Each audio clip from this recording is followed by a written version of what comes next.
하갈이 살해 학대를 피해서 광야로 도망을 쳤습니다.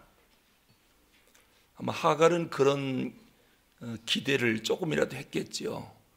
그래도 아브라함의 아기를 지금 몸에 가졌으니까 그렇게 아이를 기다리다가 비록 여종의 몸이지만 임신하지 않았습니까? 근데 여주인의 학대를 피해서 도망을 쳤으니 하갈이 눈에 안 보이면 아브라함이 가만히 있겠습니까? 물론 하갈도 소중하지만 그 몸속에 있는 아기가 얼마나 기다리던 아기입니까? 아마 분명 하갈이 어디 갔는가 찾아 나섰을 것 같습니다. 그런데 아브라함이 전혀 하갈을 찾아 나서지 않습니다. 그러니까 하갈 마음이 어떨까요? 조금이라도 기대를 했을 거예요. 분명히 내 속에 있는 아기를 생각해서라도 나를 찾아올 거다. 물론 애굽 여인이기 때문에 살해 학대를 피해서 내가 애굽으로 그냥 친정이 있는 곳으로 가겠다.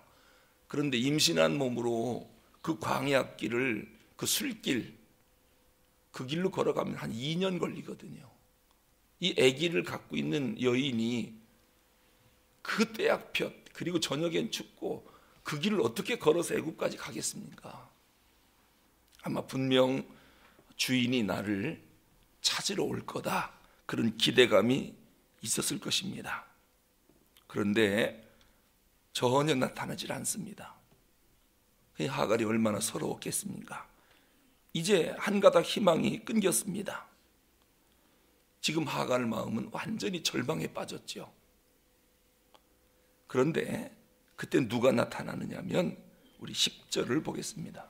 10절 시작. 여호와의 사자가 그에게 이르되 내 여주인에게 그 수가 많아 셀 수 없게 하리라. 여호와의 사자가 하갈에게 나타났습니다.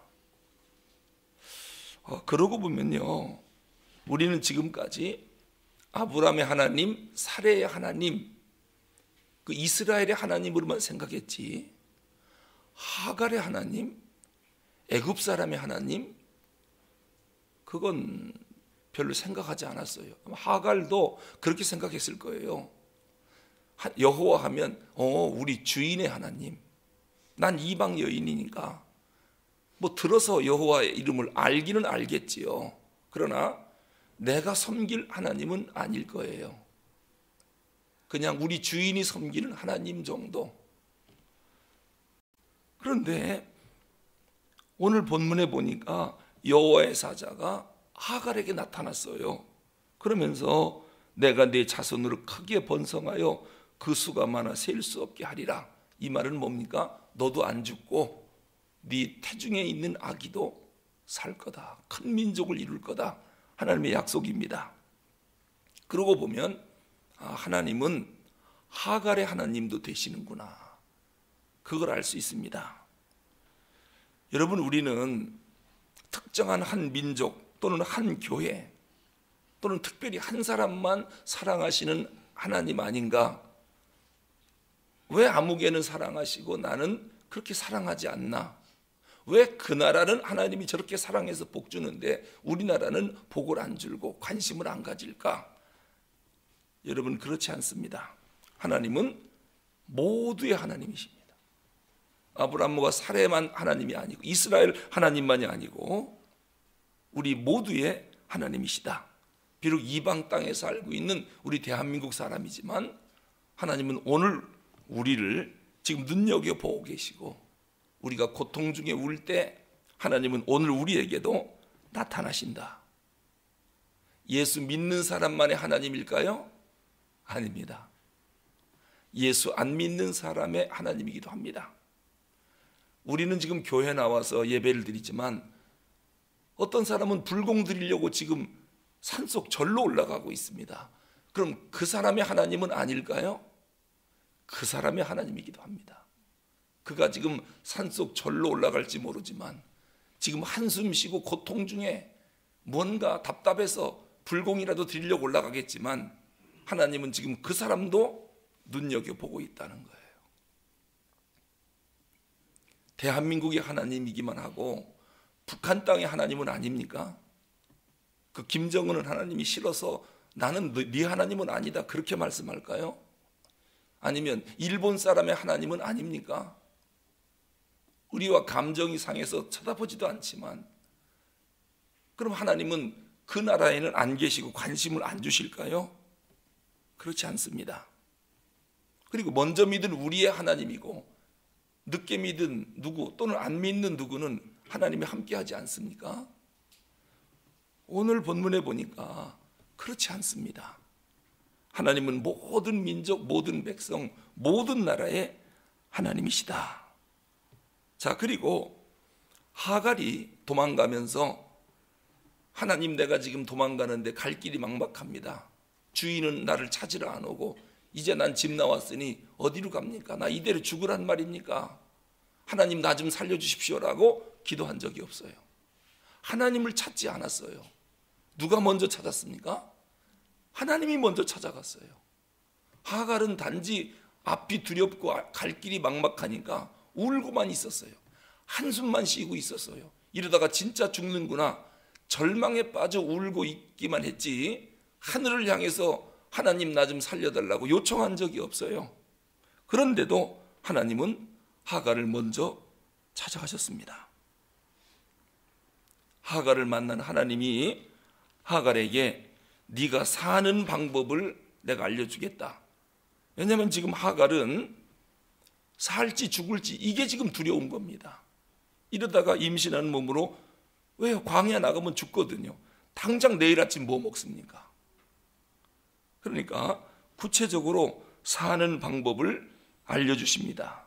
뭐라고 알려주냐면 9절 한번 보겠습니다. 9절 시작. 여호와의 사자가 그에게 이르되 내 여주인에게로 돌아가서 그 수하에서 복종하라. 네 여주인에게로 돌아가라. 그런데요, 이 하갈이라고 하는 이름 자체가 무슨 뜻이냐면 참 하나님은요 이름대로 그 사람의 운명을 이끌어 가셔요. 특히 성경을 보면 오늘 우리가 뭐 성명학을 말하는 건 아니지만 이름이 참 중요하다 그런 생각을 해요. 하갈이란 뜻은 도망하는 자란 뜻이에요. 여러분 하갈이 이 땅에 태어났을 때 너는 평생 도망 다니며 살라라고 부모가 이름을 져줬겠습니까? 이 이름 갖고 복되게 살라고 져줬겠는데 이름의 뜻이 도망하는 자란 뜻이에요. 그러니까 이름대로 도망하잖아요. 애굽에서 가나안 땅으로 오고 가나안 땅에서 또 쫓겨서 도망가고 그리고 11절에 그에게 또 한 가지 더 약속을 하십니다. 자, 11절 읽어보겠습니다. 시작. 여호와의 사자가 또 그에게 이르되 네가 임신하였은즉 아들을 낳으리니 그 이름을 이스마엘이라 하라. 이는 여호와께서 내 고통을 들으셨음이니라. 하나님이 아기 이름까지 져줍니다. 하나님이 뱃속에 아기가 있는 거 하나님이 태중의 복을 허락하신 거 아니겠습니까? 그러니까 하나님이 이미 뱃속에 있는 아기를 알고 있어요. 여러분 우리가 잉태한 뱃속에 있는 아기를 소중히 여겨야 되겠습니까? 마음에 안 들면 그냥 없애버려야 되겠습니까? 하나님이 알고 계시잖아요. 내 뱃속에 아기가 있다. 근데 이 아기를 조건이 안 된다고 없애는 사람들이 우리나라에 1년에 30만 명이 넘는답니다. 이거 엄청난 살인죄 아닙니까? 하나님이 이미 그 아기를 보고 있습니다. 그런데 이름까지 져줬어요. 이스마엘. 여호와께서 내 고통을 들으셨습니다. 그러면서 하나님이 이 이스마엘을 축복을 해요. 아기, 뱃속에 있는 아기를 축복하는데 그 축복하는 대로 이 말씀 그대로 창세기 16장 12절 말씀대로 이스마엘이 살고 있고 그 후손이 그렇게 살고 있어요. 하나님 말씀은 한 번 하시면 변하지 않는다는 거예요. 자, 이스마엘이 어떻게 살고 그 후손이 지금 어떻게 사는지 12절 읽어보겠습니다. 이스마엘이 어떻게 되는지 시작. 그가 사람 중에 들나귀 같이 되리니 그의 손이 모든 사람을 치겠고 모든 사람의 손이 그를 칠지며 그가 모든 형제와 대항하 살게 하리라. 지금 이스마엘 후손이 누구죠? 아랍 사람들이에요. 이슬람교 아랍 사람들이에요. 그 사람들 광야에서 들나귀처럼 살고 있어요. 그리고 그의 손이 모든 사람을 치겠고, 아랍 IS 이 사람들은 전 세계가 자기 적입니다. 미국 공격하고 영국을 공격하고 프랑스를 공격하고 대한민국도 공격하려고 지금 여러 가지 정탐을 하고 있답니다. 곳곳에 모두를 치러 다니는, 모든 사람을, 또 모든 사람의 손이 그를 칠지며 전 세계적으로 이슬람 IS, 그가 모든 형제와 대항해서 살리라. 적이 아닌 나라가 없습니다. 물론 이슬람 국가 자기들끼리 형제일지 모르지만은 이스마엘이라고 하는 이름 자체가 그런 뜻이고 그 후손들이 지금 그렇게 살고 있는 것을 우리가 볼 수 있지요. 그러면서 하나님이 하갈 너도 살고 뱃속에 있는 아기도 사는 방법을 구체적으로 알려줍니다. 근데 특히 이스마엘, 이 엘이라고 하는 단어가 들어갔지요. 이 엘은 하나님이란 뜻이거든요. 사무엘, 엘이 하나님입니다.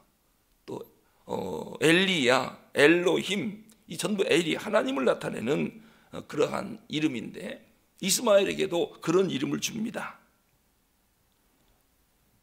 하나님이 고통을 들으셨음이니라, 그런 뜻입니다.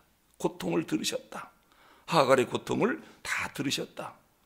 그러니까 아마 하나님 나 좀 살려주세요라고 외치지 않아도 이거 큰일 났구나, 이러다 죽는 거 아닌가 하면서 품속에 있는 아기와 함께 고통 속에 한숨 쉬며 눈물 흘리고 있을 하갈, 이 신음소리까지 하나님이 들으셨다는 겁니다.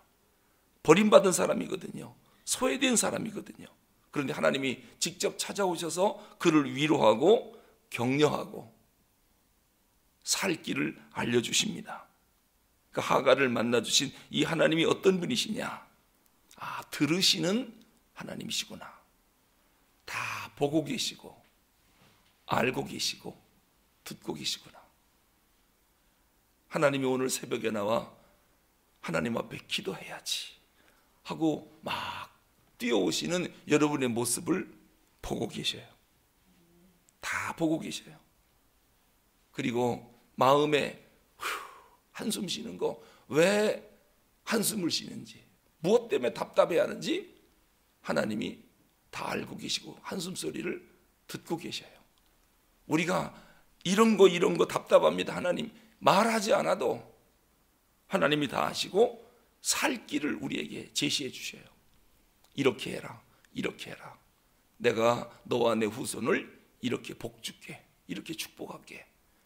하나님의 특별한 위로의 음성을 이 새벽에 꼭 들으시기를 바랍니다. 우리의 한숨 소리를 사람들은 못 들어요. 사람들 귀에는 안 들려요. 그러나 하나님 귀에는 들립니다. 입 밖에 내는 탄식 소리뿐만 아니라 속 깊은 곳에서 말은 하지 않지만 그 깊은 눈물, 이것을 하나님이 다 보고 계시다 라고 하는 것입니다. 사실 너무도 고통스러우면 소리내서 기도도 안 됩니다.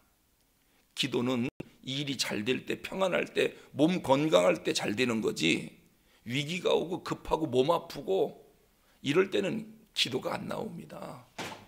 그러니까 평상시 기도하는 거고요. 기도가 안 나올 때, 위기에 빠졌을 때는 평상시 기도해 놓은 그 기도 응답받고 우리가 사는 거거든요. 그렇지 않습니까?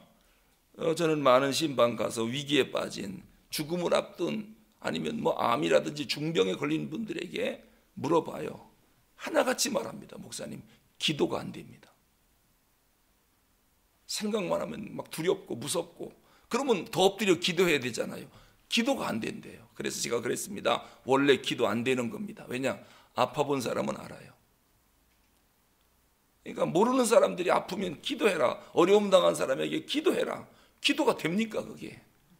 일이 잘 될 때 기도가 되고 평안할 때 기도가 되는 거지. 위기가 오면 기도가 뭡니까?